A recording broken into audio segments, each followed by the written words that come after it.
You're a surgeon. 10 years of medical school, residency shifts that turned your brain into mush, and a mountain of debt that makes your student loans look like a second mortgage on hell itself. You did everything right. You saved lives, stitched up traumas, pulled people back from the edge. And what do you get? A paycheck that barely covers your malpractice insurance and an ex-wife who took half of what little you had left. You're 42 years old, staring at a future where retirement is a fairy tale and your idea of a vacation is an extra shift in the ER. The system chewed you up, and now it's spitting you out in slow motion. But today, everything changes. You're in the surgeon's lounge, halfway through a cup of coffee that tastes like burnt regret, when your phone buzzes. Unknown number. Normally you'd ignore it, but something makes you answer. The voice on the other end is smooth, professional, and gets straight to business. He says he represents certain clients with specific medical needs that can't be met through traditional channels. He mentions a figure, not for a consultation, for a single procedure. The number has more zeros than your annual salary. You should hang up. You should report this. But your brain is already doing the math. One procedure, one. You could pay off your debt, buy back some semblance of a life, maybe even sleep without the crushing weight of financial ruin pressing on your chest. You tell him you'll think about it. He says you have 24 hours. That night, you don't sleep. You pace your tiny apartment, looking at the walls closing in. You think about the Hippocratic Oath about doing no harm. Then you think about the hospital administrator who denied your raise while buying his third vacation home. You think about the insurance companies that dictate your every move. You think about dying broken. When you call back, your voice is steady. You say yes. The instructions are simple. A private clinic, cash payment, no questions. You'll be performing a kidney transplant. The donor is already prepped and consenting, or so they tell you. You show up at an address that looks more like a luxury spa than a medical facility. Everything is pristine. State-of-the-art equipment that makes your hospital look like a Civil War field tent. A nurse hands you scrubs. You notice you won't make eye contact. The procedure itself is routine. You've done hundreds of these. Your hands move with practiced precision, muscle memory taking over while your conscience screams in the background. The donor is unconscious, vitals stable. The recipient is wheeled in, desperate hope in their sedated eyes. You don't ask questions. You don't want answers. 3 hours later, it's done. Both patients are stable. You peel off your gloves, and a man in an expensive suit hands you an envelope. You feel the weight of it. He tells you that you did excellent work. He says they'll be in touch. You'll walk out of there with more money than you've made in 6 months of legitimate surgery. The envelope burns in your jacket pocket like radioactive guilt. For 2 weeks, you try to pretend it didn't happen. You go back to your regular shifts, save the patients you can, lose the ones you can't. You deposit the cash in small increments. You pay off one credit card, then another. The relief is intoxicating. Then your phone rings again. This time, they need you for something more complex, a liver transplant. The money is double. You hesitate for exactly 5 seconds before agreeing. The second procedure is easier than the first. Not technically, medically, it's far more demanding. But emotionally, you've already crossed the line. Going back feels impossible. Moving forward is just momentum. Over the next year, you become their go-to surgeon. You're not performing back-alley butcher jobs. These are legitimate procedures with proper equipment and post-op care. You tell yourself that makes it different. You tell yourself the donors are consenting. You tell yourself the recipients would die without you. The money piles up. You move to a better apartment. You buy a car that doesn't sound like it's coughing up its transmission. You start sleeping through the night again. Almost. Your colleague at the hospital, Dr. Martinez, notices you've been different, less stressed. New watch. She jokes that you must have a rich girlfriend. You laugh it off, but her observation rattles you. You're getting comfortable. Comfort breeds carelessness. The jobs keep coming. Kidneys, livers, corneas. Once, a heart. That one keeps you up for 3 days straight afterward.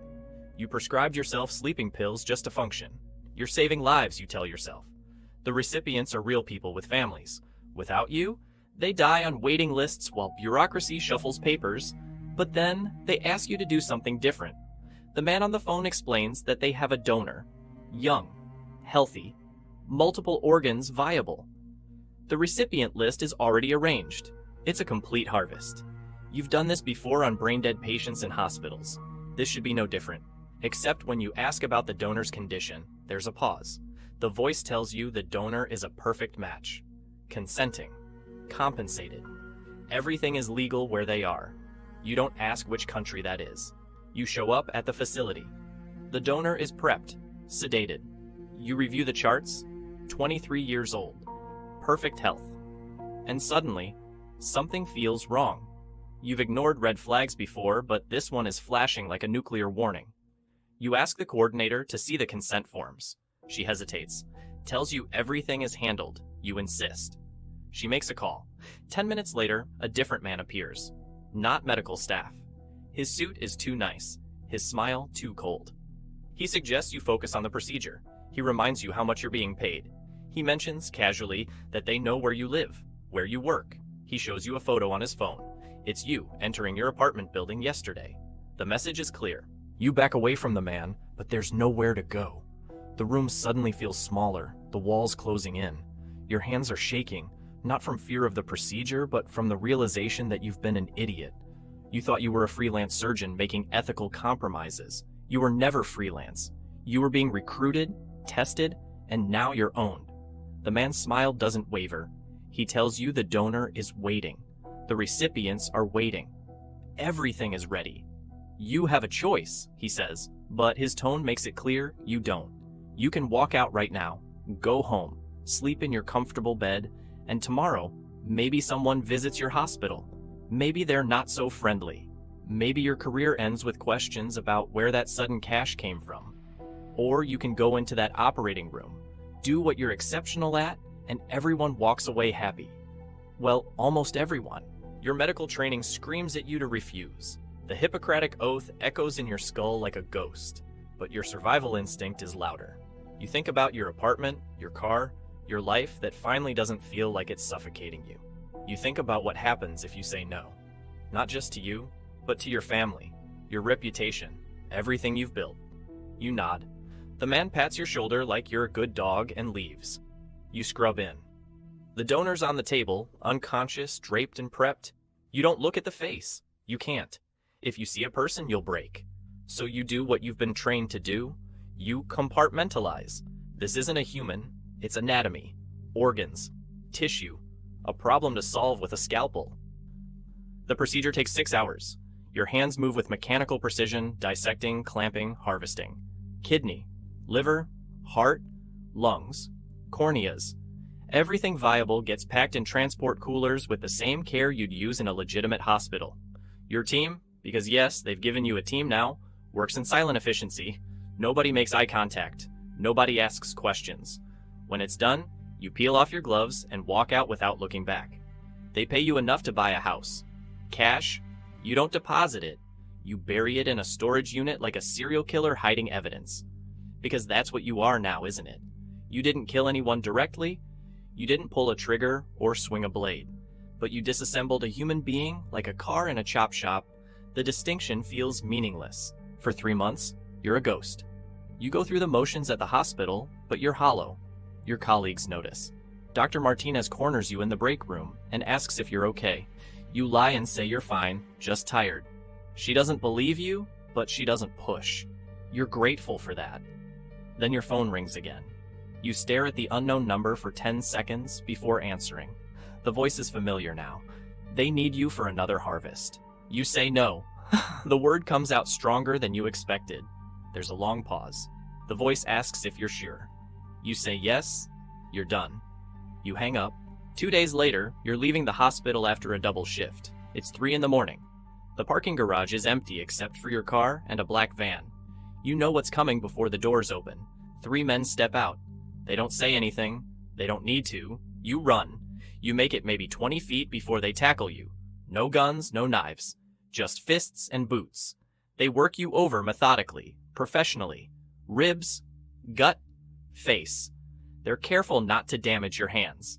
Can't have their surgeon unable to operate.